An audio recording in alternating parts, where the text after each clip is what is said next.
Iran पर 33 देशों का हमला फाइनल।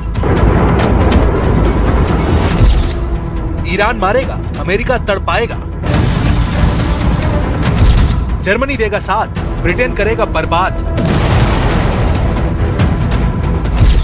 ईरान को अब सिर्फ बचा पाएंगे रूस और चीन। ईरान बेहद मुश्किल हालत में फंस चुका है, क्योंकि एक तरफ देश जल रहा है, दूसरी तरफ दुश्मन देशों ने संयुक्त हमले का ऐलान कर दिया है।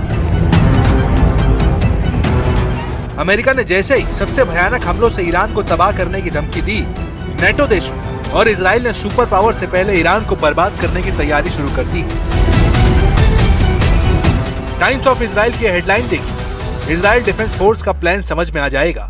नेतन्याहू की सेना अमेरिका से पहले ईरान पर धावा बोलने के लिए हथियारों को वॉर जोन में तान चुकी है। इजराइल ने आरोप भी लगाए हैं कि खामनेई सरकार ने इंटरनेट बंद कर भयानक खून खराबा किया है। इजराइल ये साबित करने पर तुला है, ईरान में 100-200 नहीं 12,000 लाशें बिछा दी गई हैं। इजराइल ने ईरान में हिंसक प्रदर्शन में हुई मौतों के आंकड़ों का हवाला उस वेबसाइट की रिपोर्ट से दिया है, जिसे रजा पहलवी की प्रोपेगेंडा साइट कहा जाता है। ईरान की विपक्षी वेबसाइट ईरान इंटरनेशनल ने हिंसक प्रदर्शन में 12,000 नागरिकों को मार डालने का अनुमान लगाया है। ईरान इंटरनेशनल के मुताबिक ईरान के इतिहास में सबसे बड़ा नरसंहार है। ईरान इंटरनेशनल वेबसाइट ने मौत के आंकड़ों को कई स्टेज पर परखने का दावा भी किया है। ईरान इंटरनेशनल किसी रिपोर्ट को इजराइल ने युद्ध लाइसेंस बना लिया है। ईरान में 12,000 मौत का नंबर दिखाकर इजराइल ट्रंप का गुस्सा भड़का रहा है, जिसे वो अपनी धमकियों को सच कर दिखा। ट्रंप ने ईरान को कह रखा है कि रेड लाइन पार हुई तो ऐसा हमला होगा जिसे दुनिया ने कभी नहीं देखा होगा। If they do that, we'll consider things targets that they wouldn't believe. If they do that, we will hit them at levels that they've never been hit before. They won't even believe it. I have options that are so strong. So I mean, if they did that, it'll be met with a very, very powerful force. Iran पर Trump की एक कड़ी नजर है।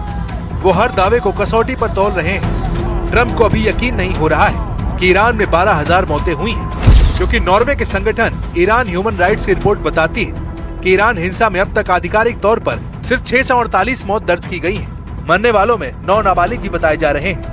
मगर Norway के Iran human rights ने यह आशंका जताई कि मरने वालों की गिनती 6,000 के करीब हो सकती है। ये आंकड़े इसलिए सामने नहीं आए क्योंकि इंटरनेट बंद कर दिया गया था। अगर 6,000 मौत की आशंका में रत्ती भर भी सच निकला तो ट्रंप को कोई रोक नहीं पाएगा। ये भी खौफनाक हकीकत है कि अमेरिका जब किसी देश पर बारूद बरसाना शुरू करता है तो उसको मटियामेट कर डालता है, जैसे वेनेजुला का हाल हुआ, जैसे सीरिया का हाल हुआ। अमेरिका के दुश्मन देश खंडहर बन जाते हैं, क्योंकि अमेरिका कभी युद्ध में अकेले नहीं उतरता है। अमेरिका के साथ सभी ऑपरेशन में नेटो देश होते हैं। नेटो देशों ने भी ईरान में खामनेई सरकार के ढहने की भविष्यवाणी शुरू कर दी है। जर्मन चांसलर फ्रेडरिक मर्ज को सुन लीजिए। मर्ज कह रहे हैं कि सिर्फ कुछ दिन बाद ईरान में तख्ता पलट तय है। Wenn sich ein Regime nur noch mit Gewalt an der Macht halten kann, dann ist es faktisch am Ende. Ich gehe davon aus, dass wir jetzt hier auch gerade die letzten Tage und Wochen dieses Regimes sehen. Es hat ohnehin keine Legitimation durch Wahlen in der Bevölkerung. Die Bevölkerung steht jetzt auf gegen dieses Regime. Ich hoffe, dass es eine Möglichkeit gibt, diesen Konflikt friedlich zu beenden. Iran के खिलाफ पूरी दुनिया में माहौल तैयार किया जा रहा है। पहले ईरान, फिर अमेरिका, उसके बाद यूरोप के देशों में ईरान पर हमले के लिए ट्रंप से अपील की जा रही है।